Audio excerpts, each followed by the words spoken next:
Donc, merci d'être là, Dominique, pour cette lecture. Donc, alors, Dominique, vous le connaissez, je pense, j'imagine que tout le monde le connaît. Dominique est ici pour ces deux dernières parutions chez Guérin. Alors, je voulais saluer d'abord le plus fidèle auteur Guérin, parce que ça fait quand même combien, près de 20 ans. Voilà, 20 ans que Dominique publie chez Guérin, et c'est le recordman des publications, il faut bien le dire.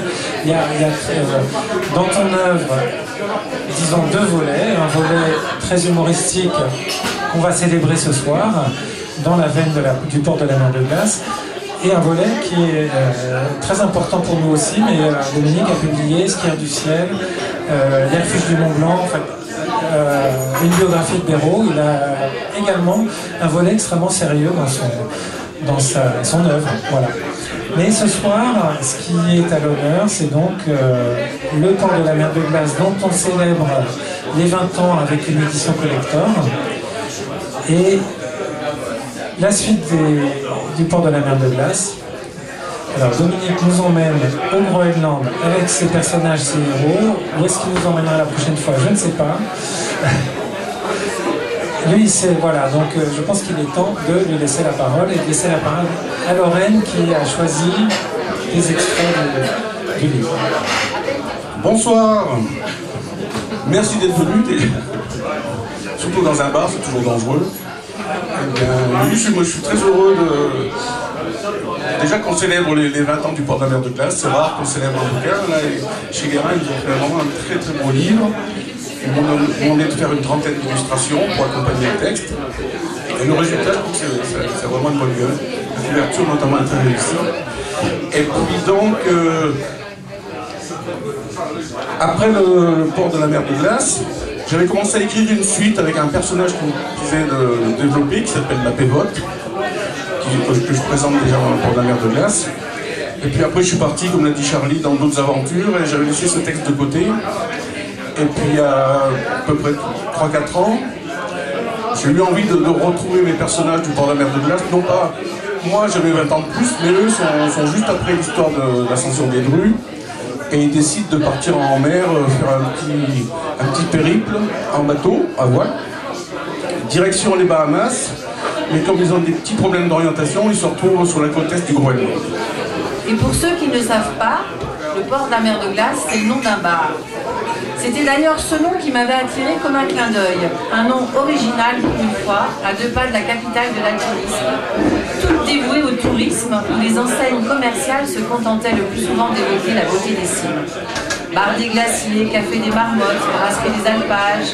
Échappant à la tradition, le port de la mer de glace, si on peut dire, n'était pas un nom de bateau. Et les personnages? L'amiral, c'était le ronflant surnom du taulier qui gouvernait derrière son bar comme sur le pont d'un navire, haranguant son monde sans pitié, comme s'il avait affaire à des malfrats enrôlés par pénitence. C'était un personnage surprenant.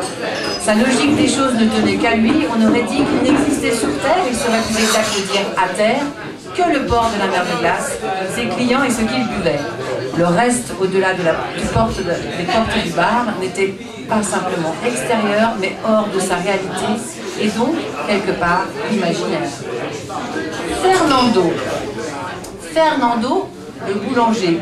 Son travail l'amenait à traverser en moyenne 150 fois la grande rue de Val-Misère dans la matinée, soit à peu près l'équivalent de la population du village. Il partait vendre un pain, s'essuyait les mains dans son tablier et venait se rasseoir au comptoir du troquet. Son chien Toby, baptisé la serpillière pour la qualité de son poil, toujours sur ses pas, Toby ne quittait son maître que pour satisfaire un besoin impérieux. Il divergeait alors invariablement vers la vitrine de la pharmacie qui jouxtait le port de la mer de glace. La scène était classique, le pharmacien sortait illico dans une colère noire pour shooter le chien la patte en l'air et le robinet tressautant, les événements ayant pris une tournure plus véhémente depuis que monsieur le pharmacien avait pris connaissance des relations intimes qui rapprochaient le boulanger, propriétaire du chien fautif, et madame la pharmacienne. D'abord une petite question, le port de la mer de glace, il existe? Alors le port de la mer de glace, il existe effectivement, et les personnages aussi. Je pense que l'histoire semble assez vraie, parce que ce sont des vrais gens. J'ai à peine déguisé les noms. En fait, le Gérard, il s'appelle Gérald. Fernando s'appelle Mario. Voilà. Et le boulanger appelle Fernando. Et le village Val-Misère, en fait, dans ma tête, c'est un petit mélange de Valorcine et d'Argentière. Et il y avait un bar à l'époque à Argentière qui s'appelle Rusticana. Et le port de la mer de glace, en fait c'est ce bar-là. Et l'expression port de la mer de glace, je l'ai entendu, c'est pas moi qui l'ai inventé, j'ai entendu dans le bar. Quelqu'un qui disait donc, au barman, qui lui, je mets breton, mais en fait il est normand, il faisait souvent référence à la mer, plus qu'à la montagne dans ses discussions. Et quelqu'un lui a dit, tu dois appeler ton bar le port de la mer de glace. Et ça me quitte dans ma tête et je l'ai gardé comme titre.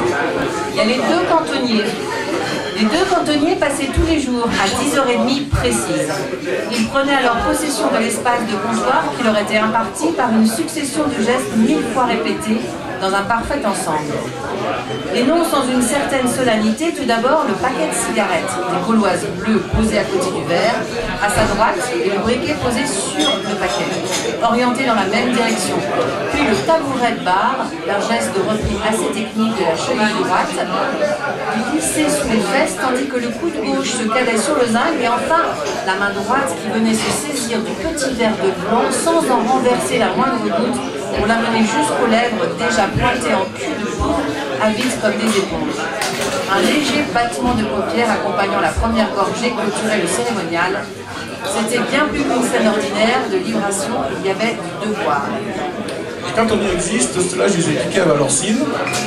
Je n'ai pas donné de nom, mais ils se sont reconnus assez vite.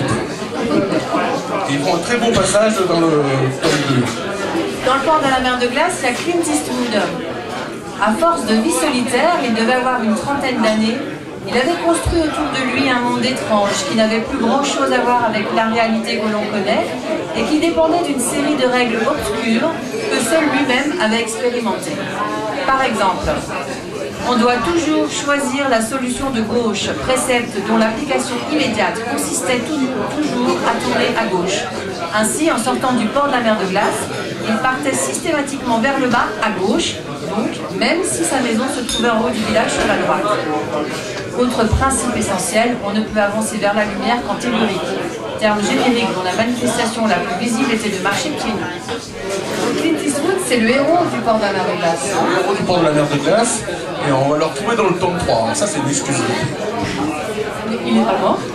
Non, et non, mais on le retrouve au sommet des drues, et après il disparaît. Dans Trois coqs sur la banquise, le personnage principal, c'est la bévote. La bévote, c'est la soif en parler local. Il vivait avec 3 coqs qu'il avait gagnés à la kermesse du village et n'avait pas eu le courage de passer à la casserole. En hommage à ses lectures d'enfance, il les avait appelés comme les pieds nickelés, Filochard, qui était le plus malin, un œil de guingois, Croquignol, qui jouait le rôle de chef de basse-cour, et Ribouldan, qui aurait fait un copieux coq au vin et n'était jamais levé avant 10 heures. La bévote habitait une curieuse maison à l'entrée du village. Employée aux remontées mécaniques du Tour, cul-de-sac de la vallée de Chamonix, la bévote n'y travaillait en fait que pour les vacances scolaires, vivant de petits riens le reste de l'année, un coup de main de temps à autre au port de la mer de glace, en échange de quelques tournées, des vendanges payées en liquide et une virée annuelle en Alsace pour couper des sapins de Noël avec son copain Ravachu, dit l'insoulable, expédition de 3 semaines dont les deux revenaient assez fatigués. La bévote avait 2 passions, les couteaux dont il possédait tout un arsenal et des tam-tams. Les nuits de pleine lune, ces divagations rythmiques s'envolaient en rafales du soupirail à la cave, plongeant la rue endormie de Val-Misère au cœur de l'Afrique. Côté psychique, il fonctionnait un peu comme un alambic, mais en sens inverse. Dans un alambic, on porte des fruits à ébullition pour obtenir de l'alcool, et dans le cerveau de la bévote, c'est l'alcool qui portait les fruits de son imagination en ébullition. Des fruits aux formes curieuses, apparitions fantasmagoriques qui hantaient le village à chaque fin de soirée. À la lueur de l'unique réverbère ayant échappé aux aléas du déneigement, elles allaient et venaient dans la rue tel un carnaval grotesque, une raison supplémentaire et bien légitime de ne pas quitter le port de la mer de glace. Donc la bévote, on voit des choses. La bévote, c'est aussi un personnage d'Argentière. Ceux qui le connaissent l'ont reconnu. Je n'aimerais pas son nom. Et parce que moi aussi je fais de la musique, comme le fils, et j'ai un petit groupe de rock qui était à un moment assez connu dans la vallée, qui s'appelle les Coflash. Non pas qu'on joue comme des pieds, mais parce qu'on...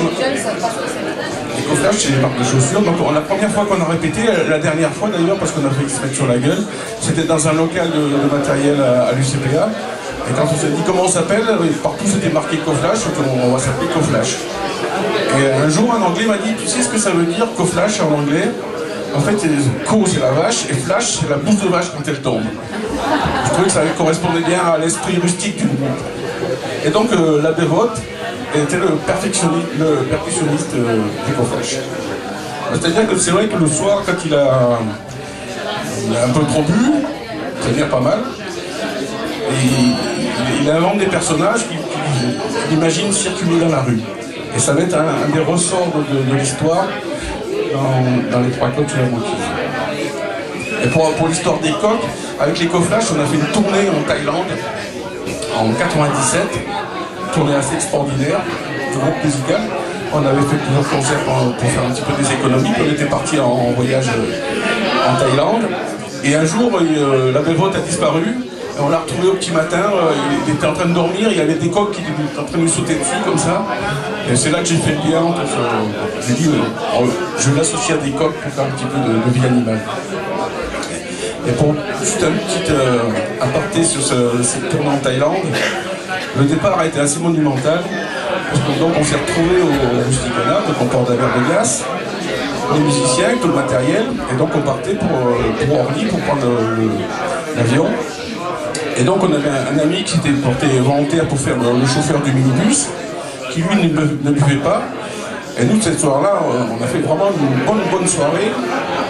Et puis vers 11h du soir, on est parti. Et vers minuit, on devait passer à Ugine récupérer une guitare chez un copain. Donc on se gare devant sa maison. Et puis avec l'autre guitariste, on est en train de pisser comme ça tranquillement au milieu de la rue. Et puis on voit arriver des phares comme ça qui se rapprochent. Et puis bien sûr, c'était les flics. Alors ils sortent, ils nous disent ça vous ferait plaisir qu'on pisse devant chez vous comme ça? Le copain il dit c'est chez moi là. Et les flics ils nous disent bon, vous allez où là? Et en chœur on a répondu à Bangkok. Alors je vous dis pas le contrôle qu'on a eu. Et il faisait sans arrêt souffler le chauffeur, parce qu'il y avait une odeur d'alcool épouvantable dans le minibus. Et le seul qui n'avait pas bu, bien sûr, c'était le chauffeur. Ils l'ont fait souffler au moins 10 fois, mais ça ne marchait pas, ils étaient fous de rage. Alors je vais vous lire un petit passage, parce que Dominique y tient beaucoup. C'est le vélo, c'est un passage sur les cantonniers. C'est un peu d'actualité parce qu'on ne les a pas vus beaucoup cette année. À Noël, Val-Misère menaçant de disparaître de la carte, la commune de Chamonix était venue prêter main forte à la voirie du hameau. Pour éviter d'avoir à revenir, elle avait même laissé sur place un superbe chasse-neige dernière génération, avec des roues de plus de 2 mètres de diamètre. Un engin tellement haut d'ailleurs qu'il fallait enlever le gyrophare et les chaînes pour passer sous le pont de la voie ferrée. Hormis ce léger inconvénient, il faisait la fierté des deux employés communaux qui paradaient dans la rue principale, le gyrophare et Radio Nostalgie, tournant à plein régime et donnant à Val-Misère des petits airs de bal-flanflan. Vous n'avez pas le vertige là-haut, demanda Gérard un matin. Maurice se contenta de répondre par un haussement d'épaule. Il y a un ascenseur, s'inquiéta la Bévote. Pragmatique, Fernando alla tout droit à l'essentiel. Vous nous voyez au moins, parce que l'agrovole, elle raconte dans tout le village que vous avez failli lui rouler dessus. Pas de notre faute s'il est souple comme un pot. De toute façon, dit Maurice sur un ton péremptoire, c'est à vous de nous voir. Ah oui, ricana Fernando. Alors mon balcon, c'était à lui de s'écarter? C'était le premier jour. On l'avait pas encore bien en main. Maintenant, on te manie ça comme un vélo. Une dernière gichette de PO, le lance-à-souffle du déneigement, demanda Gérard. Il avait plu tout le mois de janvier. Le vélo, comme on l'appelait désormais, errait dans les rues de Val-Misère à l'affût du moindre talus de neige. Pénurie qui lui fut fatale. Un matin où les deux cantonniers avaient noyé leur désœuvrement dans les abîmes de Savoie, ils oublièrent d'ôter les chaînes pour passer sous le pont de la voie ferrée. Il y eut un grand bruit qui alerta tout le village. Le gyrophare continuait de tourner sur le bitume comme un canard à qui l'on vient de couper la tête. Le toit de l'habitacle pendait en accordéon sur le côté et la voix chaude d'Yves Montand claironnait quand on partait sur les chemins, quand on partait le bon matin, à bicyclette. Les deux héros de la voirie posèrent pied à terre, la mine aussi cuite par la honte que par l'alcool. Bien sûr, les macs clientèles du port de la mer de Glace étaient là au courant, gonflaient pour les féliciter. Vous vouliez déneiger la voie ferrée demanda Séraphin. Je ne savais pas qu'il y avait une option décapotable, dit Pierrot sur un ton admiratif. C'est pour l'été, expliqua Fernando. C'est bien les fonctionnaires, ça conclut l'amiral. Dès qu'il s'agit d'aller bosser, rien les arrête. C'est un peu un des principes, on le verra par la suite, du livre, c'est l'idée de l'exagération. Au départ, j'avais un auteur danois en tête qui s'appelle John Riel et qui a écrit des textes que je vous conseille. Ça s'appelle des racontards. John Riel, c'est un auteur danois. Et c'est donc lui, il a vécu longtemps sur la côte est du Groenland. Et donc je me suis un petit peu inspiré pas mal de ces récits. Et les racontards, en fait, c'est des histoires de chasseurs, de trappeurs qui vivent sur cette côte où ils passent peu l'hiver. Et ils les racontent de manière, ils les magnifient en exagérant le trait. Et Gérard en avait marre de la neige, et donc il nous propose de partir depuis un petit port qui s'appelle Traudenier en Bretagne. Traudenier, ça veut dire Val-Misère en breton. Et il part donc comme je vous l'ai dit, en direction des Bahamas, avec tout ce qu'il faut de boissons à bord.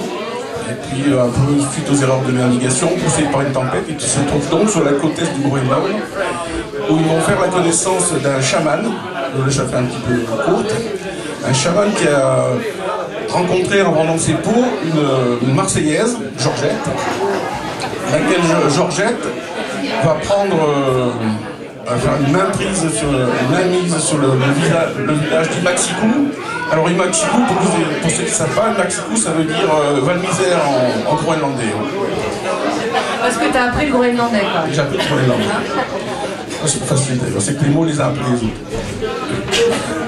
Et donc cette Georgette, qui a un fort caractère, qui était marchande de poissons sur le Vieux-Port, elle va transformer le petit village d'Imaxikou en village provençal. Donc ils vont installer une statue de la Bonne Mère au sommet de l'église luthérienne, transformer la maison du peuple en boulodrome, remplacer l'aquavite par le pastis. Et puis, comme elle n'arrive pas à apprendre le groenlandais, elle a décidé donc de leur apprendre le provençal. Non pas le français, qu'elle trouve, on risque de le parler pointu. Donc tout le village va se mettre à parler provençal. Et donc, ce qui manque à Georgette, dans ce petit village du Maxikou, c'est l'été de pouvoir se baigner comme sur n'importe quelle plage du sud. Et, coup de chance, il y a une source d'eau chaude, pas loin, il y en a souvent en Groenland, un petit peu comme des geysers. Donc ils détournent l'eau chaude du geyser pour l'amener sur une petite crique juste à côté du port du Maxikou. Ils en font un terrain de baignade l'été, donc tout le monde se baigne avec les phoques, un petit peu à proximité des icebergs. Et le problème, c'est que les Inuits ne savent pas nager. Donc elle a une idée, c'est dans le cadre des échanges culturels, elle propose d'échanger un jeune du pays contre quelqu'un de Marseille. Le jeune du pays il va perfectionner son provençal à Marseille, et puis elle fait passer donc dans la mairie de Marseille une demande de surveillant de baignade pour le Groenland. Bon, on ne se bat pas au portillon, sauf que Mamadou était un superbe athlète noir d'une vingtaine d'années, doux comme un agneau, mais dont les repères géographiques étaient assez flous. Originaire de Côte d'Ivoire, fraîchement migré en France pour chercher du travail, en fait sa vraie motivation c'était les femmes blanches et si possible grassouillettes. Pour lui, tout ce qui se situait au nord de la Méditerranée c'était le territoire des Toubabs, les bipèdes à peau blanche. Il ignorait ce mot de Groenland, mais avec cette consonance et le fait qu'on lui demandait un surveillant de baignade, ça devait être quelque chose comme un aqualand en plus gros. C'est donc sans hésiter qu'il proposa ses services, d'autant que l'annonce faisait état d'émoluments très honnêtes et d'un billet d'avion aller-retour gratuit. Encore un miracle signé Georgette qui aurait ravi Emma Eriksson l'obtention d'une aide de fonds européens pour ses projets, même si dans un premier temps à Bruxelles, cet emploi de surveillant de baignade au nord du secteur polaire avait soulevé quelques interrogations, notamment des élus danois qui avaient fini par accepter au nom de l'autonomie du Groenland. Entendez par là la fin des subventions que tous espéraient. Il serait malhonnête de dire que Mamadou bondit d'enthousiasme en arrivant à Imanisipus. Après un jour et demi de voyage, une nuit pluvieuse et frisquette à Nuuk, capitale du Groenland, et un ultime vol en hélicoptère au ras de l'Inland 6, désert impressionnant dont les dunes tombaient à pic dans les mers, en tongs et Bermuda à fleurs, encapuchonné dans son kawaii, il regardait le paysage en ouvrant des yeux de plus en plus ronds. Ici, sable thé blanc, observa-t-il à haute voix. Le pilote, qui ne comprenait pas un mot de français, lui répondit par une moue interrogative. Semble very white here, tenta de traduire l'ivoirien. Croyant à une plaisanterie, son interlocuteur confirma. Yes, very white. Quand il mit un pied à terre par un petit 10 degrés et une brise du nord, alors qu'il faisait 42 à Londres quand il avait décollé de Marignane, Mamadou se dit qu'il avait peut-être fait une connerie. Voilà, une scène classique de bar pour terminer.